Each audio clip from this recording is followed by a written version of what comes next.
আমি বড়ই হতাশ। যদিও নিজের ওপরে আস্থা, ধৈর্য আছে, কঠোর পরিশ্রম করছি। জানি না কবে পারিশ্রমিক পাবো। আসসালামু আলাইকুম। আমার প্রিয় আপু ভাইয়ারা সবাই কেমন আছেন? আশা করি আল্লাহর রহমতে ভালো আছেন, সুস্থ আছেন। আমার প্রিয় আপু ভাইয়ারা প্রত্যেকদিন এত কঠোর পরিশ্রম করে ভিডিও আপলোড দিচ্ছি।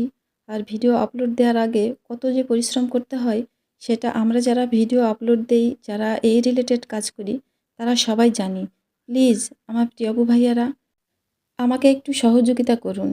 আমাকে একটু পরামর্শ দিন। আমি জানি যে এই ইউটিউবে অনেক অভিজ্ঞ প্রিয় আপু ভাইয়ারা আছে যারা অনেক কিছু জানেন, অনেক কিছুই বোঝেন। প্লিজ তাদের কাছ থেকে আমি সহযোগিতা চাচ্ছি। আমাকে একটু সহযোগিতা করুন। আমি তো ব্লগ ভিডিও আপলোড দেই। আমার ভিডিওতে কোথায় কি সমস্যা হচ্ছে, আমার ভিডিওটা কোন জায়গায় আরও বেশি সুন্দর করতে হবে, কিভাবে সুন্দর করতে হবে, এই বিষয়গুলো যদি আমাকে একটু সহযোগিতা করতেন, আমাকে একটু কমেন্টসের মাধ্যমে জানাতেন, তাহলে আমি খুবই উপকৃত হতাম। প্রচুর পরিশ্রম করি, চেষ্টা করি। কিন্তু তারপরেও ভিডিওতে একদমই ভিউ হচ্ছে না।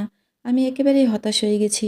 কারণ আমি এতটা বেশি পরিশ্রম করি যে আমাকে ঘরে বাইরে ২ দিকে সামাল দিতে হয়। আর এই ২ দিকে সামাল দেওয়ার পরে আমার প্রিয় আপু ভাইয়াদের এত ভিডিওগুলো আমি ফুল ওয়াচ করি। কিন্তু আমার ভিডিওতে ভিউ হচ্ছে না। কেন ভিউ হচ্ছে না? সেই কারণটা আমি বুঝতে পারছি না।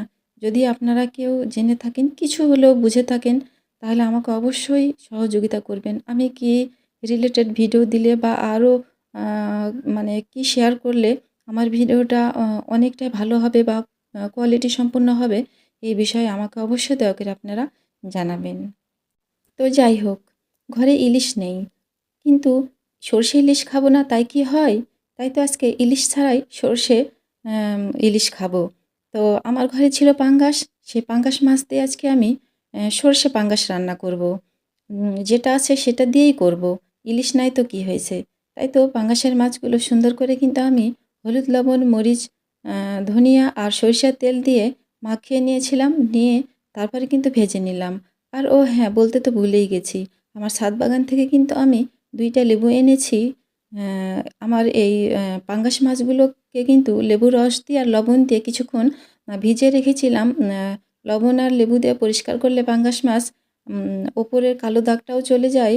আর তাছাড়াও পাঙ্গাস মাছের যে একটা এক্সট্রা গন্ধ আছে, সেই গন্ধটাও কিন্তু চলে যায়।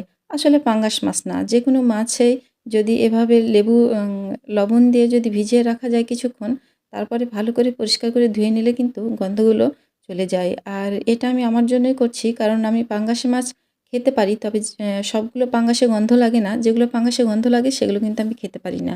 তো এই পাঙ্গাসে হালকা একটু গন্ধ আছে, তাই তো আমি পাঙ্গাসগুলো সুন্দর করে পরিষ্কার করে নিলাম। নিয়ে কিন্তু আমি ভেজেও নিলাম। এখন আমি সুন্দর একটা মসলা করে নিয়েছি। আর কি নিয়েছি মসলাতে সবই দেখিয়েছি আমার প্রিয় আপু ভাইয়ারা।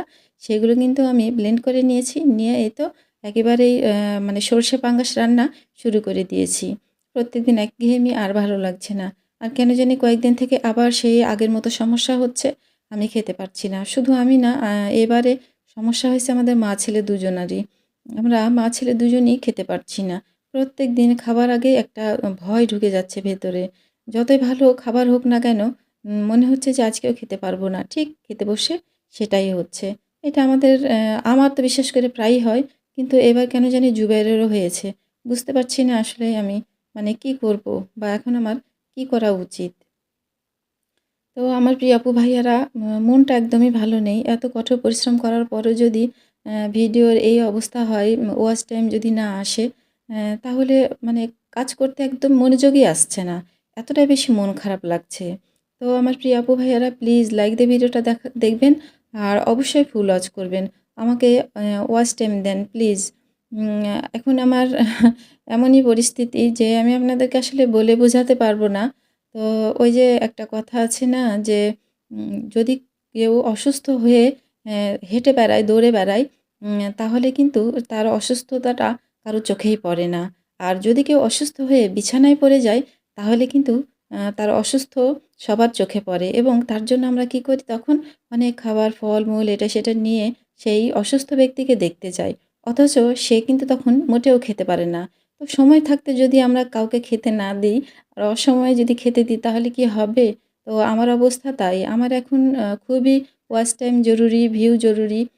আমার জীবনটা মানে একটা যুদ্ধক্ষেত্র সবারই যদিও, কিন্তু আমি আমার জায়গা থেকে বলছি। আমি আপনাদেরকে ডিটেইলসে হয়তো এই অনলাইনে এসেছি বলতে পারবো না। এতটাই মানে সমস্যায় আছি।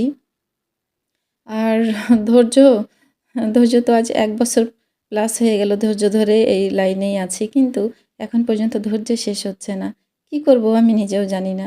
যাই হোক, হুম, অনেক কিছুই বললাম। আমার প্রিয় আপু ভাইয়াদের আসলে এই কথাগুলো শোনার সময় সুযোগ আছে কিনা আমি জানি না। আদৌ কেউ কতটুকু ফুল ওয়াচ করে, কতটুকু আমাকে ওয়াচ টাইম দেয় আমি জানি না।